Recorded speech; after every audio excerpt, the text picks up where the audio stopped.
Wonke umuntu mfethu ukhuluma ngesilwane. Silwane kanti isilwane akwazi nokusichaza labantu. Ya okunye bakufundisa khona.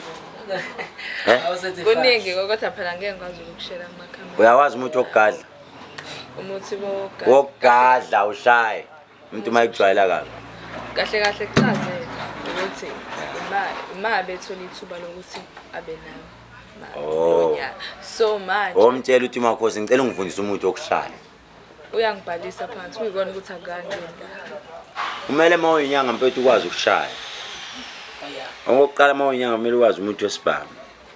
Abantu bayajwayelana laba bazokutest ukuthi ake siyomdubula. Wazi umuthi wokuthi umuntu ungijwayela kabi. Khona abantu abadelelayo. Khona umbuzo ngangawubuza nje osimple. Abantu bahlulwa ukuphendula. Ngathi mina esibhedlela private hospital kuyenzeka yini ukuthi abantu bashone kulesi sibhedlela sengiyabuza kona. Wemadlebe angithengele ikheni ye drink lapha. Kuyenzeka yini esibhedlela lesi private abantu bashone? Kuyashona? Yeah. Kuyashona? Yeah. Hayibo la ukhokha khona ngisho private mina. Yebo kuyenzeka. Kuyenzeka? Yeah. Bese mawushona usukukhokhile. Uyakho usukukhokhile. Sukhokhile njengawo wonke umuntu. Ushone. Unamali umbhedo empty. Ke mawushona ukhokhile imali yakho uyayilanda. Hayi natural death. Iqhelile phela. Kuphelile ngithi ngawe manje. Mina ngeke nilande nina bakithi ngeke. Ayilanda. Senginyangile umuntu ahluleka uzamile nawe akhipho kwakho. Yima kunegama engilithandayo. Unyangile udokotela wahluleka kwashona. Imali ihambile still futhi. Pho indaba enyangeni babuye bazoyifunda. Ukudelela. Sathe lapha. Nanso ke yima-ke nakhona kuyakhona. Akithi kusiza lapho kuba nomuthi wokugadla. Umuntu mayesekudelela phela umuntu ukubuka la.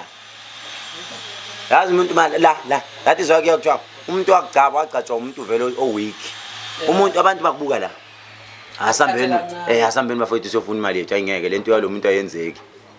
Uyakhohlwa ukuthi le mithi uyilandile wathatha isikhathi wayigaya izindandla zethu uyabona manje zinamapampam ngiyagaya imithi athi asambe siyofuna imali ukuthatha kancane lapho sofana umkhombise khona ukuthi one by one lezi zinto ayihlakaza one by one ushaye nje angangqeni ukuthi ezofika kwenu uyayinwaya nje intwala ziyaqala nje ziye umshaye ngentwala ezokweqa phansi ayiphuphe ebusuku athi mayevuke eksene evuke nazo.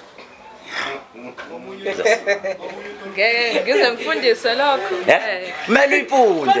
Manje phela ngithi inkinga phela sangena ekuthakatheni phela lapha. Kanjani? Lithi iBhayibheli bathakathi nezinyanga niyokubhutshiswa. Uyaqala ukuthi ngimncane kabi. Akunabuncane ziyakhala. Okusho umkhulu kulento le yomnyanga. Kukhona nobuthakathi phakathi. Inyanga umthakathi.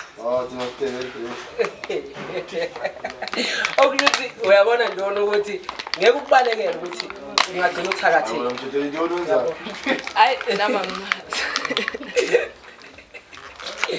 Awusekhuluma ngento ezijulile. Ukhulume kakhulu babukele. Sekhulume kakhulu. Azinikeze ithuba ehlise. Khuluma ngento ezijulile amadoda amile manje. Yeah. Khuluma ngento ezijulile kunjani? Abanye abantu bahlulwa letha into eyodwa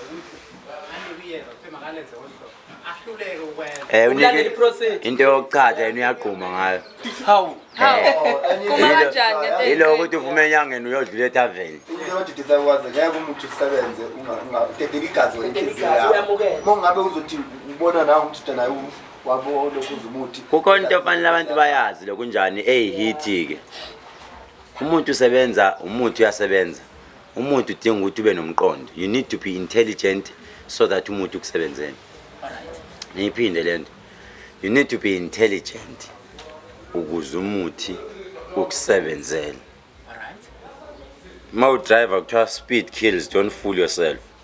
Nasemthini unga overdose but if you don't apply your mind, that is why neyigebengu mazizonika umuthi okuntshontsha azibeli zithi ifika nje emini kunje zingene la zizoqhukula izinto phela ukuze sibone ukuthi umuthi ngempela uyazenza ake sifike emini bengene bakhipha amawindi.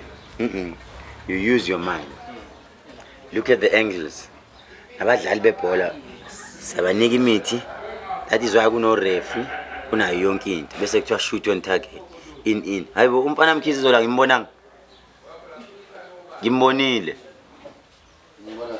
umfana Mkhize ngimbonile zola imali ayishiyanga enjalo ke but ke one day sizofunda kuningi kufanele sikufundise khona thina kufanele sikuvuthise sifundise ukushaya nokuvika nokuthi makuthiwa umuntu ukushaya ngesikhafulo ukwazi ukuthi oh hayi mase kwenze nje isikhafulo yabo but we will teach you siyabonga